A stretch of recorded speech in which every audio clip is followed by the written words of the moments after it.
YouTube, man, what the hell going on? And I sound even more fucked up than ever. But I had a time last night. God damn, shit got wicked. shit get wicked. shit get wicked. I had a time last night, man. It was a good time. I wasn't gonna do reactions today, but I said, fuck it. We're gonna keep it going. We're gonna keep the motor. We're gonna keep this shit going. I sound fucked up. I'm gonna edit that out, of course. But anyway, what the hell going on, y'all? Hope y'all having a good day. Hope you having a blessed day. And we're gonna watch 10 dark moments that WWE wants you to forget. 10 dark moments they want you to forget. I could probably name. I know it's a lot because there was a lot of Vince McMahon making people kiss his ass on camera was wild. I'm quite sure Edge wants you to forget the sex scene on TV, which you see more wilder. What else? Vince McMahon just having the women stripped down in the middle of the ring is wild. That man used to be a wild man. He used to be a wild man. This shit was on TV. All this shit was on TV. That shit used to be wild. We're gonna hop to the video and see what the hell going on. Cause that man, that was super wild. He didn't give a damn back then. Terrorists are gonna burn down the Undertaker's house. His children are gonna be kidnapped. Oh, Today, man. we're focusing on stuff that either flew under the radar or isn't talked about a lot as we highlight 10 dark wrestling storylines and moments. Mark Henry's Attitude Era story arc is infamous for numerous moments with the likes of Chyna and Mae Young, but there's also some segments you might not remember, such as the angle where Henry and the Nation humiliated Chyna and look set to have their way with the 9th wonder of the world. Mark Henry, pucker your damn lips and give that piece of trash the thrill of her life. Yo, when this happened? What the fuck did happen? Yo, when did this happen? That's wild. Following this, Mark began his infatuation with Chyna, which led to a gimmick change for the world's strongest man. After becoming Sexual Chocolate, Mark continued to feature in X-rated segments. Oh, sweet Jesus! What's You got a penis! What's wrong? That's what they call me Sammy, baby. Including numerous therapy sessions after Henry admitted he was a sex addict. I'm a sex addict. What? What did he say? During these sessions, Henry revealed his first time having intercourse was at age 8 with his sister, before later saying that they continued to have relations together long after. Bro, when did this happen? This is wild. I don't remember this whatsoever. I remember Sexual Chocolate, but I don't remember nothing from that Sexual Chocolate era. When he was Mae Young, kissing Mae Young. Sex therapy failed, Mark helped Viscera win a human trafficking match against the Godfather, which gave Vis and the world's strongest man control of the hose. It took a relationship with Mae Young for Mark to finally change his ways. Henry impregnated Mae, who later gave birth to a hand. Boy, what in the hell? What the hell? Yo, they definitely want you to forget this. This is wild. I remember him having a relationship with Mae Young, but I don't remember like exactly what them folks were doing. Them folks was wild. Yo, this is crazy. Soon after, the world's strongest man was sent down to the WWF's developmental territory, OVW, in an effort to lose weight and rehone his skills, bringing an end to his time as Sexual Chocolate. On top of her work with Mark Henry, Chyna later featured in another non-PG storyline, this time with Chris Jericho. Their feud included a violent segment where Jericho kidnapped Chyna and tied her up backstage. Y2J then proceeded to attack the then Intercontinental Champion with a hammer, breaking her thumb in the process.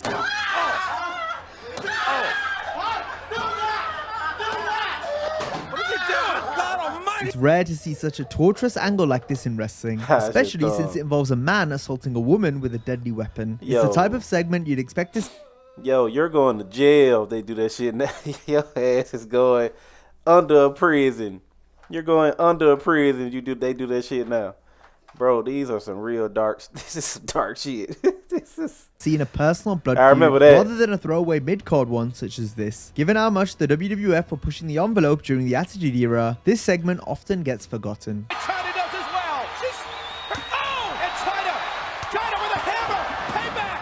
As we've seen, the World Wrestling Federation was at its raunchiest and most controversial during the Attitude Era. There was no telling what crazy things would happen from one week to the next. There are countless more examples of risque moments and comments that flew under the radar. Putting that big retarded goof, they don't come any more retarded than that, but you put his brain in a parakeet, zing, fly backwards. This is where I'm drawing the line right here. I'll be damned if I get in the ring with a damn fairy. Oh, wow. Ain't nothing but a place full of Darky, No, he didn't. darky, like your shirt. I want you to come, darky boy. Yo, these are what? Head snap back there. They have some good Chinese hospitals here in New York. Will you stop that? Don't be so xenophobic. Yeah, he need a hospital. How he just landed.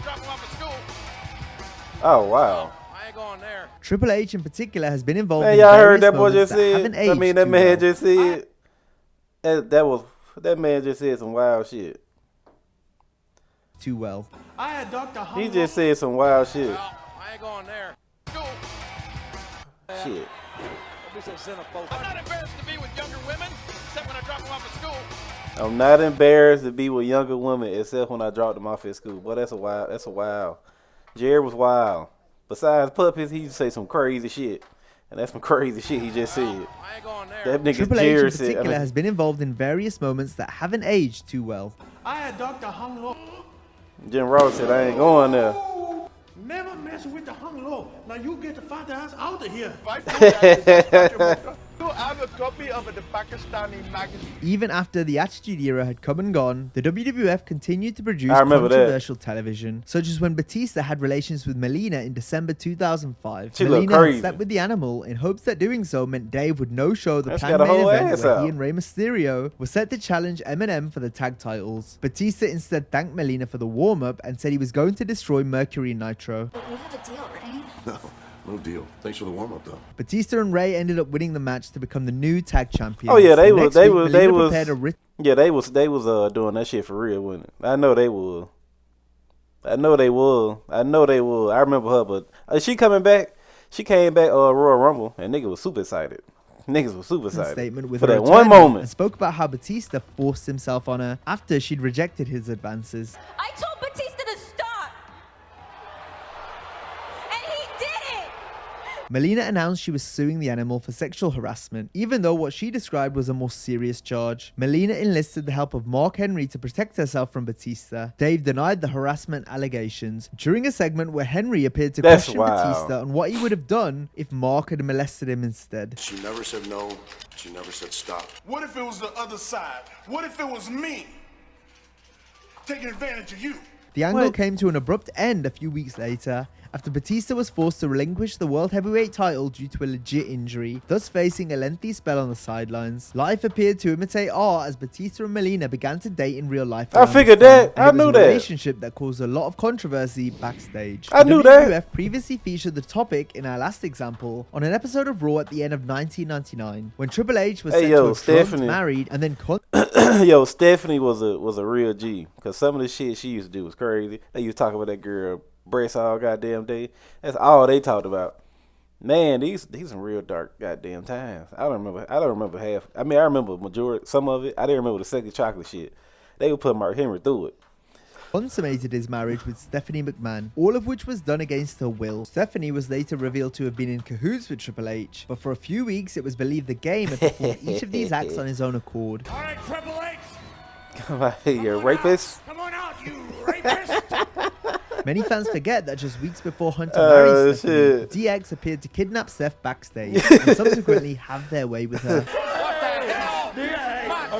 However, on the next episode of SmackDown, That's a the girl meme, by the involved way. was That's why I'm revealed to be a laughing. drama student disguised as McMahon. Billy Gunn still claimed to have had intercourse with the student, but Triple H assured everyone she was just acting. That broad was not acting because I think I punctured one of her lungs. WCW were a promotion that also conducted several distasteful angles, such as when they Yo, they saying this on TV is so wild.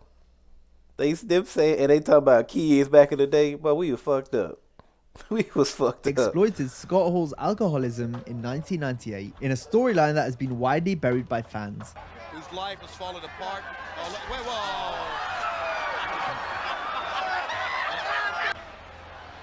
That man was drinking. Little beverage break. Yeah, we have seen just about everything. Yeah. That man will get drunk for real. We already told you that one time. You're milking me. You're going to throw away your whole life, your whole career. The WWF also acknowledged Was that Scott's real? drinking issues during his rivalry with Stone Cold in 2002. One thing that might be forgotten about this feud is that Hall was on alcohol medication at the time, where any exposure to alcohol would make him ill. So it raised concern when Austin poured beer on Scott in numerous off-the-air in-ring segments. This annoyed Kevin Nash, who had previously informed the WWF brass that Hall had Damn. been taking his medication. So he was oh, that's fucked up. Why does my man look like that? That's even more fucked up. Why he look like that? What that shit get wicked?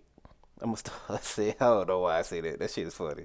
Shit Apparently get Nash wicked. said Shit was this getting on the super night of the wicked. NWO's return at No Way Out. However, there are conflicting reports that Scott went out partying with the Godfather after the pay-per-view. Another risque WCW angle involved Randy Savage, his girlfriend Gorgeous George, and Yo, the I didn't know Randy. On the July 26th, I don't know why, but I didn't know Randy Savage was fucking like he was short. I thought Randy Savage was like either it was Macho Man or Randy Savage. No, it was Macho Man. Which one was it? It was Macho Man. I'm thinking about Macho Man. I didn't know Macho Man was goddamn short as hell. I think it was Macho Man. I think it was. I can't remember. Give me a minute. Shit. 1999 Nitro, Rodman kidnapped Gorgeous George. From there, he brought her back to his trailer and violated George against her will. Unlike our previous entries covering this topic, Rodman was said to have actually gone through with the act in kayfabe. Once you go black, you never go back, baby. One of the he few was other wild. times this type of crime occurred in wrestling was when Brian Pillman had control of Terry Runnels for 30 days in 1997, resulting in the infamous XXX file segments. Then there was the time that Kane forcibly planted his seed in Lita in 2004. I remember the wedding. We've touched on the contentious nature of the WWF's programming during the late 90s and early 2000s. This is what I was talking about. Oh, already. they was But our wild. next example was one of the catalysts for the company toning down aspects of the product and changing how they present segments. It occurred on the October 4, 2004 edition of Raw. The show was significant not just because it emanated from the legendary Madison Square Garden, but also because many of WWE's sponsors and corporate parties were in attendance. Therefore, Vince McMahon wanted all the talent to be on their best behavior. With that in mind, giving Ric Flair a live mic in the opening segment probably wasn't the best idea. Why would you get Ric Flair a mic? Why would you get Ric Flair a mic? You gonna get Ric Flair a mic when everybody there? Really? That was your best thought? You know he finna go crazy. You know it's gonna be some blood and it's gonna be a lot of elbowing. What is wrong with you, Diamond? You okay? I'm gonna let you out in a minute. I mean, come on. You only been in there like 2 minutes. Come on. You don't even want to come out. There you go. Okay. But why would you get Ric Flair a mic? Get Ric Flair a mic when everybody else got to be. I know he was going wild. Hey. Flair and Triple H opened Raw to talk about the Hello. upcoming Taboo Tuesday pay-per-view. Wait, Rick ran down his wait, opponent I'm for the working. show, I'm Randy working. Orton. Nage called Orton a virgin No, at Killing I'm working. Legends before Flair then told us what he personally does to virgins. The line enraged Vince McMahon due to its graphic nature. Because of the What? corporate presence at the show. I look at you and say, virgin. And you know how many virgins I have made? On the network version of this Raw, Rick's promo has been edited down so as to remove the Virgin's bleeding line. Former WWE head writer Brian Gerwitz spoke about how Flair's comments on the night changed Vince's attitude towards the approval process when it came to promos. When he said that, there was a noticeable shift. I bet it was. In the amount of the approval process. The WWE That's would eventually wild. turn PG in 2008, and one of the last edgy storylines they did before going PG involved Michelle McCool and her on-screen boyfriend at the time, Chuck Palumbo. Domestic abuse hasn't been explored too often in wrestling, and anytime it has, naturally things haven't come off well. The Palumbo and McCool storyline fake also breathe. came off in poor taste. It began after McCool inadvertently cost Chuck multiple matches. Palumbo reacted angrily each time. Meanwhile, McCool was seen sporting a black eye, hinting that Chuck may have struck her off screen at some point, although this was never brought up or mentioned on television. Palumbo cemented his heel turn after Michelle was caught in the crossfire of his assault on Jamie Noble. Following this, Chuck continued to torment McCool while also destroying her new boyfriend Noble. The storyline was eventually Jamie dropped. Noble? Palumbo continued to wrestle sporadically thereafter until he was released by WWE whilst he Yo. was recovering from a Did the Undertaker? Don't tell me the Undertaker got the bike and shit from him. Please don't tell me that. Don't tell me what that's what. Because I don't. I'm quite sure the Undertaker wasn't. He was still the dead man around this time. Or was he changed into the American Badass? Please don't tell me that. Don't tell me that. Oh man.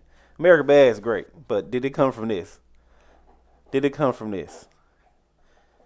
It's looking real fishy. Shoulder injury. Had this angle took place in the Attitude Era, or even a few years prior, He it been would in have been jail. far darker. But by 2008, storylines such as this one felt outdated, given the direction WWE's product was going in. I thought that was distasteful. I get it. I'm playing a part, so I did what I was, paid to do. And then where do you go from there? It's rare to see animals involved in wrestling, much less a storyline. Al Snow and his Jake dog the Pepper's Snake. feud with the Big Boss Man is one of the most infamous examples. Try not to get one of them paws stuck in your teeth. 100% grade A pepper. No, tastes like chicken. However, Jake Roberts and his Snake Damian's rivalry with Earthquake came first.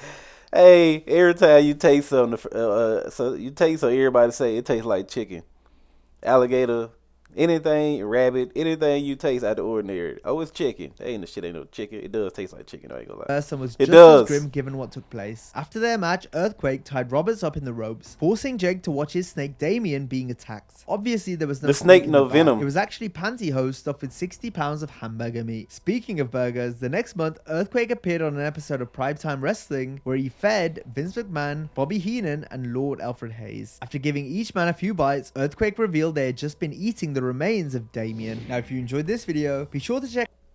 Yo, some of them moments was crazy. Like, please, somebody tell me, did the Undertaker get his gimmick from that guy? Because I don't remember. They couldn't have been doing it at the same time. So, and Michelle McCool, oh, that's crazy. I didn't know she was in them type of segments. I'm quite sure them people felt like, man, them type of segment was bad. I'm quite sure they felt like that, but they had to do it. Like, he was just gonna get somebody else to do it. But man, I'm quite sure. He didn't put. He had everybody kissing his ass in there. That what he did have in there. I'm surprised by that. And the comment by Jerry was crazy. Sexy Chocolate was crazy. I didn't know they made that talking about he got her pregnant and all that shit. That shit is wild. But yeah, that shit is crazy. Oh yeah, they want us to forget that, but they gonna never be forgotten. So hey, if you like the video, like, comment, subscribe, share. Peace.